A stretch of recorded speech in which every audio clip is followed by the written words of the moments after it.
let's get right into it. We all think we know Charles Dickens, right? But what if I told you that for decades, one of his most pointed novels was pretty much considered a flop? And then one of the most important critics of the 20th century came along and made the absolutely shocking claim that it was actually Dickens's single greatest work. Today, we are unpacking that wild argument. It's a real head-scratcher, isn't it?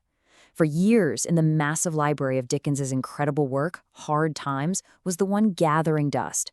Critics barely gave it the time of day. And that's what sets the stage for what became a kind of dramatic rescue mission for this book's reputation.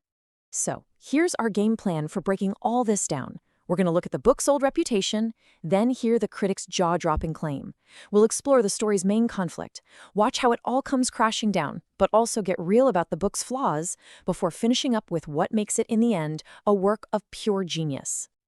Okay, first things first. Let's set the scene. Before our hero critic came along, what was the general feeling about Hard Times? That's pretty much it. It was seen as, a minor effort. Too simple, maybe a little too preachy for its own good. The general consensus was if you wanted that big, exciting, classic Dickens experience, you should probably read, well, anything else. It was critically pushed to the side. But then, in 1948, this hugely important English critic, F.R. Leavis, came along and just dropped an absolute bombshell on the entire literary establishment. I mean, can you imagine the stir this caused? He wasn't just saying, hey, this book is underrated. No, he was making the case that this was Dickens at his most perfect, his most serious, his most artistically brilliant. To get why he'd make such a radical claim, we have to understand his central idea about what this book actually is. Leavis's big point was that everyone was judging the book for what it wasn't. They wanted a sprawling, messy, realistic novel. But Leavis said, no, you're missing the point. Hard Times is a moral fable. Every single piece of it, every character, every scene is there to make a point. It's a precision-built argument, not just a random slice of life. So, if it's a moral fable, what's the moral? What's the big argument? Well, according to Leavis, it's all about this epic showdown between two completely opposite ways of seeing the world. And Dickens draws these battle lines so clearly. In one corner, you've got Team Fact. This is Thomas Gradgrind and his rigid philosophy that only facts matter. It's a world of pure calculation, industry, and cold data. And in the other corner, you have Team Imagination, represented by Sissy Jupe, the girl from the circus. This is the world of feeling, creativity, and just human life. The whole book is a war between these two ideas. Dickens shows us this conflict right away, in the very first scene. We're in Mr. Gradgrind's classroom, which is basically a fact factory. He asks Sissy Jupe, the one person there who actually grew up with horses, to define a horse, and she can't. She knows what a horse is, but she can't boil it down to a sterile definition.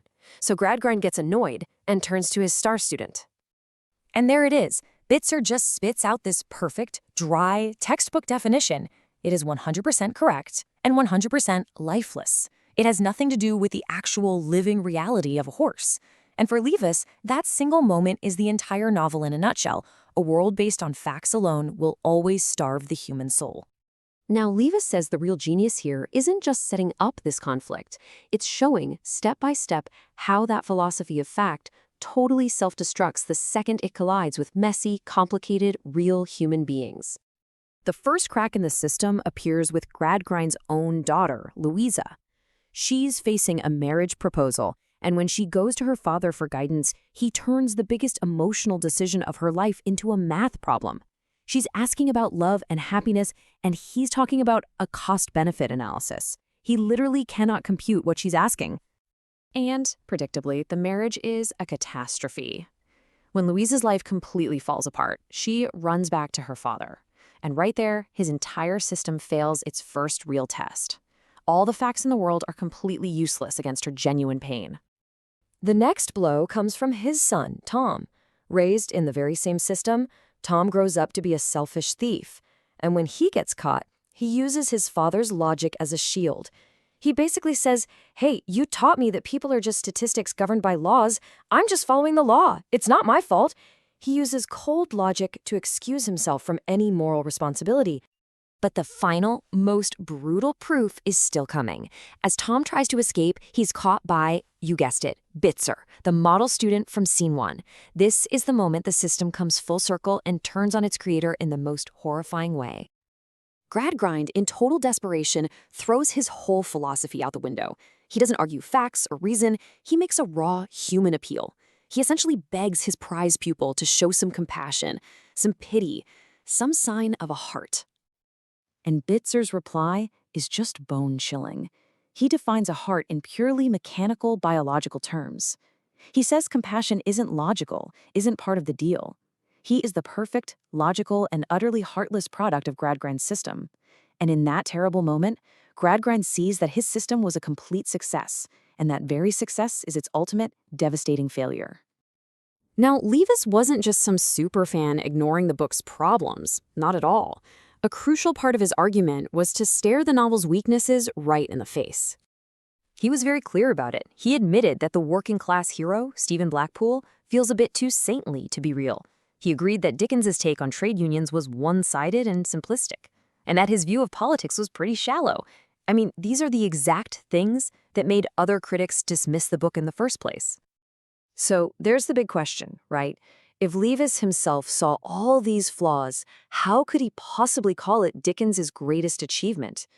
Well, the answer had nothing to do with social commentary and everything to do with art. For Leavis, the answer was actually simple. The things the book does well are so powerful and so unique that they just completely overwhelm its weaknesses. Unlike Dickens's other huge, baggy novels, Hard Times is laser-focused. There isn't a single wasted word or scene. Everything serves the central theme. It has the tight, symbolic power of a great poem. And this brings us to his final, stunning verdict. Leavis claims that in Hard Times, Dickens's mastery of language, of rhythm, of imagery, it's so good that the only person he can be compared to is Shakespeare. He argued that we have to stop judging it as a regular novel and see it for what it truly is, a work of poetic art. And so this whole debate leaves us with a really fascinating question to think about. What do we value more in a story? A perfectly realistic picture of the world, warts and all, or a powerful, focused, symbolic story that gets at a deeper truth about what it means to be human? Leavis definitely knew his answer.